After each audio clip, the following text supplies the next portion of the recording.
지금 의사, 고시, 국시, 거부 의대생 이 문제를 잠깐만 따지고 넘어갈게요. 결국에는 전공의들이나 이런 사람들이 자기 후배들을 이용해 먹은 측면이 있는 거잖아요. 다시 말씀드리지만 우리 후배들은 대학에서 공부를 열심히 하거라. 투쟁은 우리가 하겠다가 아니었고 사실은 후배들을 인질로 싸운 거예요. 지금 생각해보면 왜? 야 니들 밑에 있는 애들이 의대 정원 늘어나가지고 니들 손해보는 거니까 니들이 나서야 돼. 이 상황이잖아요. 그런데 결국에는 정부가 다시 보는 건 없다라고 단호하게 못을 박았어요. 그러니까 멘붕이 돼버린 거죠. 아니 수능도 사실 그날 아침에 잠깐 뭐 택시 타고 가다 접촉사고 나서 늦으면 못 들어가면 못 치는 예, 거예요. 맞아요. 근데 자기들이 안 본다고 했는데 뭐 그걸 굳이 끌고 가서 물가에서 물을 먹여야 됩니까? 필요 없다고 근데 이게 생각합니다. 2차 접수 기회를 줬었잖아요. 네. 그걸 거부했던 순간 다 끝난 거예요. 만약에 지금 의대생들이 그러니까 본과 4학년생들이 다시 시험을 치자고 만약에 자기들이 결의를 하더라도 전체 시스템상 그게 불가능한 게 그러니까 그 만약에 정부에서 배려를 하면은 그 뭐 불가능한 건 아니겠지만 그게 상식적으로 안 되니까 안 된다고 지금 이야기를 한 거고 우리가 수능 치듯이 각자 집에서 그 시험장에 가서 시험 치는 그런 시스템이 아니에요. 보통 우리가 국가 고시하면 각자 개인적으로 공부를 열심히 해서 한 시험장에 모여가지고 시험을 치는 거라고 생각하잖아요. 근데 보통 의대에서는 한 1주, 2주 전부터 호텔을 임대를 해요. 그래서 한 층을, 한 학년이 통째로 임대를 해가지고 한 1, 2주 전부터 합숙을 합니다. 합숙을 하면서 그 시험 치는 그 스케줄하고 똑같이 1, 2주 전부터 미리 생활을 해요. 생활 패턴을. 그러니까 이 육체적인 컨디션을 그 시험 스케줄에 맞춘단 말이에요. 그래서 똑같은 스케줄대로 시험 치고 채점하고 시험 치고 채점하고 그러면 그 과정에서 시험지들이 필요할 거 아닙니까? 그러면 선배들이 해줬던 그 족보들을 준비하는 팀이 따로 있습니다. 후배들이 팀을 꾸려가지고 그 준비 그 회의장 같은 게 엄청나게 큰 시스템이 돌아가요.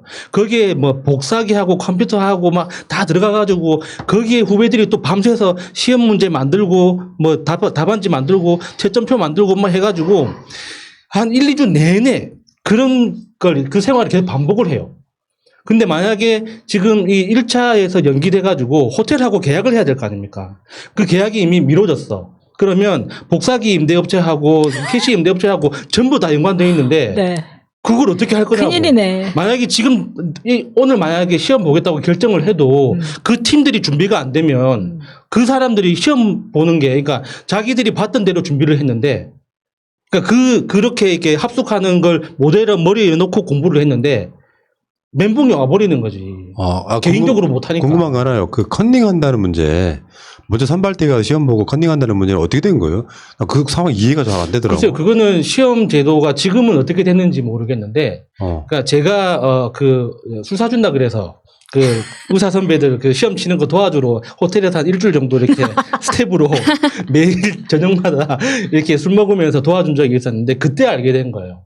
그러니까 그 족보라는 게 그 상위권에서 이제 그 모든 시험 친 사람들이 개인적인 점수를 알게 되거든요. 그래서 개인적으로 족보를 다 씁니다. 이런 게 나왔다. 그래서 교과서에도 이 부분은 시험에 나왔다라는 게 이제 매년 축적된 데이터베이스 같은 게 있어요. 그래서 그게 이제 일종의 컨닝 역할을 하게 되는 거죠. 거대한 시스템적 컨닝처럼.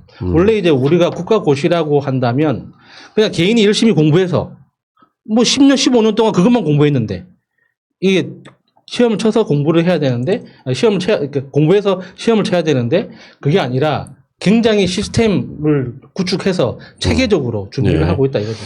자, 그러면서 지금 투쟁 기금 돌려달라는 그래서 그 기금 돌려받는 그 짤 이렇게 공지짤을 제가 보니까 그 공지짤을 보니까 아 그렇구나. 결국엔 저번에 그 정 변의사가 했던 이야기가 맞아. 그런 게 있구나 이렇게 생각이 들었고요. 그 20억을 제목으로 뽑았었잖아요. 그래서 그게 지금 의사 사이에들 엄청 돌아가지고 정변이 대역적이 되어 있다고 합니다. 엄청 까이고 있다고. 유명해진 너 새끼 거네. 네가 의사야? 새끼.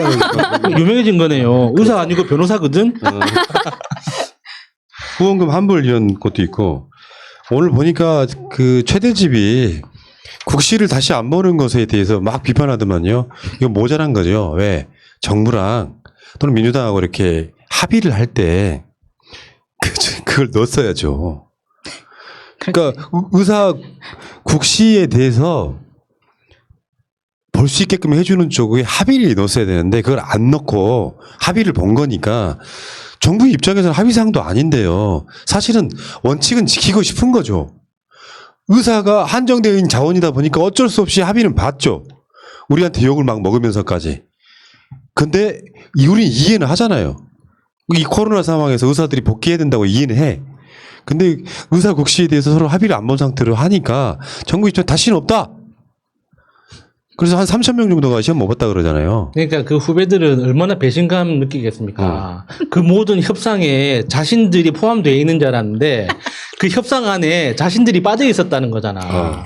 근데 웃긴 게 왜냐면 자기가 이미 가지고 있는 것도 아니고 가질 거잖아요. 의사가 된 것도 아닌 사람들이 그런 의식을 가지고 있게 된 거는 본인이 이미 기득권 세력이라는 생각을 갖고 있는 거고 이게 어떻게 보면은 학교 다닐 때 사실 고등학교까지 공부해서 그 시험 성적으로 가는 거잖아요. 그 사람들은 그때 이미 내가 이 허들을 뛰어넘었기 때문에 내가 이미 가진 거라고 생각을 하는 거죠. 이거는 그리고 한국의 좀 교육제도가 굉장히 문제가 많은 것 같습니다. 그렇죠. 인성교육이 중요합니다. 우리가 의술이라고 하지 않고 인술이라고 하는 이유가 그 인술 안에 인성이 들어있는 거죠. 사실은 알고 보면. 그러니까 특히나 이제 의대 쪽 그 문화에서 제가 발견했던 좀 안 좋게 바라봤던 게, 그러니까 위계서열이 정확하게 있는데 그 위계서열이라는 게 위계서열의 최정점에 교과서가 있습니다. 그러니까 교수님도 아니야. 교과서가 그러니까 그 의사들 사이에서의 최고 그 사고방식의 최고 위에는 교과서가 있고 교과서 밑에 교수가 있고 교수 밑에 선배가 있고 선배 밑에 동기들이 있는 거예요. 그래서 제일 밑바닥에는 저 후배들이 있는 거고. 그래서 일직선으로 돼 있거든요. 수평이라는 개념이 없어요. 근데 이번에 그 대학생들이 본과 4학년들이 선배들한테 이제 엄청나게 뒤통수를 쥐게 깨지면서 그런 수직적 어떤 위계서열 문화가 사라지는 그런 계기가 됐으면 좋겠는데 모르겠습니다. 이 교과서가 가지고 있는 의사들 사이에서 이 교과서에 대한 엄청난 그 신뢰가 이게 중심으로 나머지가 다 만들어져 있다 보니까 그게 가능할지는 모르겠네요. 그러니까 우리가 기존에 의사 선생님이라고 불렀던 분들이 상당 부분 자기 이익밖에 모르는 사람들이었다는 거에 실망을 하고 있는 것이고요. 다른 걸 떠나서 이것은 의사 집단과 뭔가 이렇게 어떤 진료 현장의 복귀에 관한 문제가 아니라 국가의 어떤 중요한 일정 중에 하나잖아요. 이거는 앞으로 의대 정원 늘리는 거랑 또 다른 문제야. 해년마다 벌어지는 국가의 중요한 일정 중에 하나인데 여기를 응시하지 않으면서 다시 여기 응시하게 해달라고 말하는 것 자체가 어마어마한 특혜이기 때문에 정부 입장에서도 이거를 받아주는 건 사실상 불가능합니다. 예. 그러니까 이걸 알았다면 의사들이 후배들아 니들은 공부해라. 우리는 투쟁할 테니 이렇게 됐어야 되는 게 맞다는 거죠. 회장 하나 잘못 뽑아서 무슨 짓거리예요 이게. 최대집시 여기까지.